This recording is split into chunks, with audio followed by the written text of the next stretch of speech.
On reste dans l'univers sportif avec le livre du vendredi au titre énigmatique et que nous allons déchiffrer dans un instant en compagnie de son auteur. Après des années d'engagement associatif et sportif, Mohamed Jam'i a ressenti le besoin de se raconter. C'est ainsi qu'est né cet ouvrage plein de sincérité et de leçons de vie. Le parcours d'un gamin qui n'était pas très ami avec l'école et qui a fait ses premières classes dans la rue avant de se plier aux règles du noble art.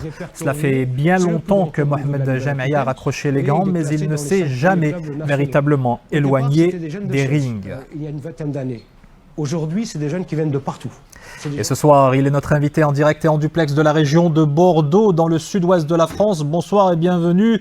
Vous avez intitulé votre livre « La magie des arènes bleues ». C'est parce que toute votre vie, vous vous êtes vu comme un gladiateur. Oui, bonsoir à tous. Comme un gladiateur des temps modernes, c'est en fait le bleu, c'est le ring qui est de couleur bleue. Tous les tapis du sol des rings sont bleus. Et la magie, c'est cette magie qu'a opéré sur moi la boxe, avec toutes ces valeurs qui lui sont propres, la force, la confiance en soi et tout ce qui s'ensuit. Donc oui, c'est cette magie des arènes bleues qui a fait de moi ce parcours. Vous racontez votre parcours, Mohamed Jam'i, de votre naissance à Tanger, on y était il y a quelques instants, à votre arrivée dans le nord de la France, puis Saint-Nazaire, dans le sud-ouest de l'Hexagone. Tout au long de ces années, est-ce que vous avez plus souvent serré les poings ou serré les dents? Mais j'ai serré les dents et j'ai serré les poings.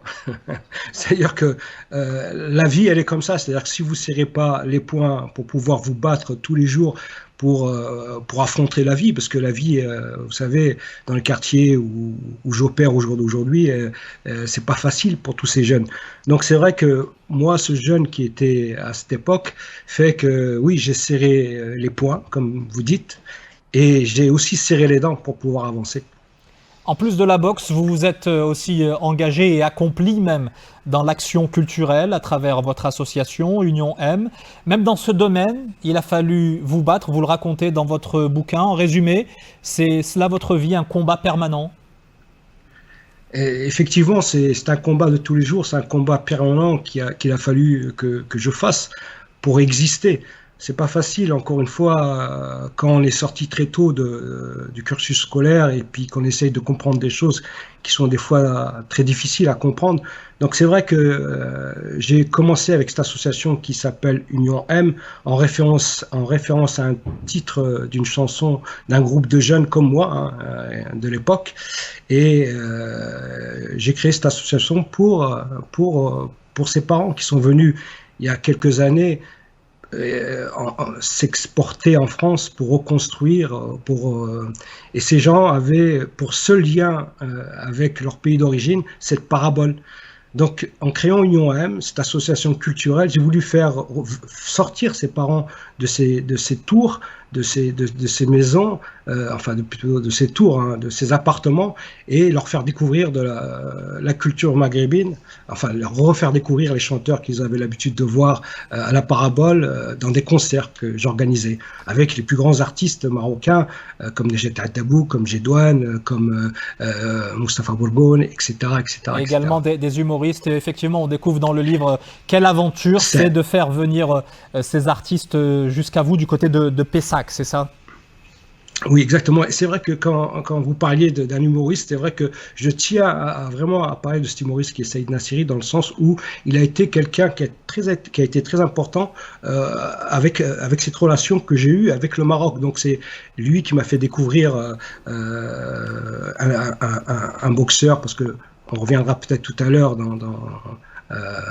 c'est lui qui m'a fait découvrir, si vous voulez, le Maroc, par le biais d'un boxeur qui s'appelle Khalid, qui a été un grand champion, Khalid Reilou, et qui m'a fait découvrir la fédération marocaine de boxe, et j'ai pu collaborer, travailler et être cet entraîneur MRE, et j'ai pu bien évidemment faire sortir des jeunes et leur faire vivre ce rêve olympique que j'entendais tout à l'heure, Athènes et Pékin. Et puis aussi, dernièrement, j'ai eu un boxeur qui a été qualifié pour Tokyo. Vous leur avez transmis également des valeurs, Mohamed Jamaï. Est-ce que ce sont les mêmes valeurs que vous avez voulu inculquer à Wael, Ambrine et Chahine? Dites-nous qui ils sont. Merci de me poser cette question. C'est vrai qu'ils sont tous tombés très tôt dans la marmite, dans le chaudron de la boxe. Donc un peu comme Obélix. Donc voilà, ils sont imprégnés de ce qu'a fait leur père. Et c'est vrai qu'aujourd'hui, quand je vois le parcours de Wael, je suis fier. 4 fois champion de France. Il est actuellement en préparation. Peut-être s'ouvrira-t-il les portes de Paris 2024.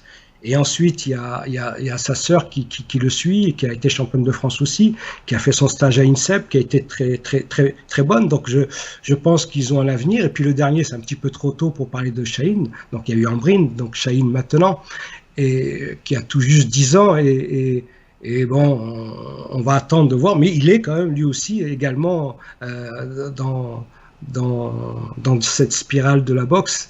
Et ils s'épanouissent. Donc, j'en suis très content. L'autre arène dans laquelle vous vous êtes jeté à corps perdu, si j'ose dire, et que l'on découvre également dans ce bouquin, c'est celle de la politique. Vous y avez même laissé un peu de votre amour-propre, si c'était à refaire. Eh bien, écoutez, si c'était à refaire, je le ferais différemment. Je le referais différemment. Il ne faut jamais regretter, c'est vrai, les déboires qui peuvent se passer, parce que je suis quelqu'un de très vrai, de véridique. Donc, voilà, la politique, elle est plutôt pour moi la politique sportive, là où je suis engagé actuellement, aux côtés de Dominique Nato, du président de la Fédération française de boxe, où j'ai construit et mis en place une commission d'insertion par le sport. Donc c'était la chose que je voulais, parce que bon, voilà, cette commission d'insertion par le sport, c'est quelque chose qui est très important, parce que elle va changer des trajectoires de vie comme je l'ai changé pour beaucoup d'entre nous. Voilà. Une dernière question. Dans votre livre, vous citez Nelson Mandela qui disait « Dans la vie, je ne perds jamais. Soit je gagne, soit j'apprends. » En quelques mots, quelle est votre plus grande leçon de vie? Ma plus grande leçon de vie, et je le dis à tous les spectateurs, à tous les téléspectateurs qui nous regardent, c'est de toujours croire en ses rêves et d'aller au bout. C'est-à-dire qu'en fait, je me suis battu toute ma vie et je continue à me battre. Et j'aime me battre de toute façon, et il faut se battre. Donc, je dirais que cette plus grande leçon, c'est quand on a un rêve, d'aller au bout et de pas faire marche arrière en pensant que voilà, c'est pas possible. Et je citerai un grand de chez nous, qui est Mohamed Ali, notre regretté Mohamed Ali, qui disait impossible n'est rien. Is nothing. Je sais pas j'ai pas su le dire en anglais, mais voilà, impossible n'est rien. Donc il faut aller au bout de ses rêves et ne pas avoir peur des fois de tomber par terre. Et je rajouterai, si vous permettez, rien n'est impossible. En tout cas, c'est pas moi qui vous dirai le contraire. Merci infiniment, Mohamed Jamaï, auteur de cet ouvrage que je vous invite à lire, parce qu'il raconte le parcours d'un homme et on peut s'en inspirer, la magie des arènes bleues. Merci d'avoir été en duplex en direct avec nous depuis la région bordelaise.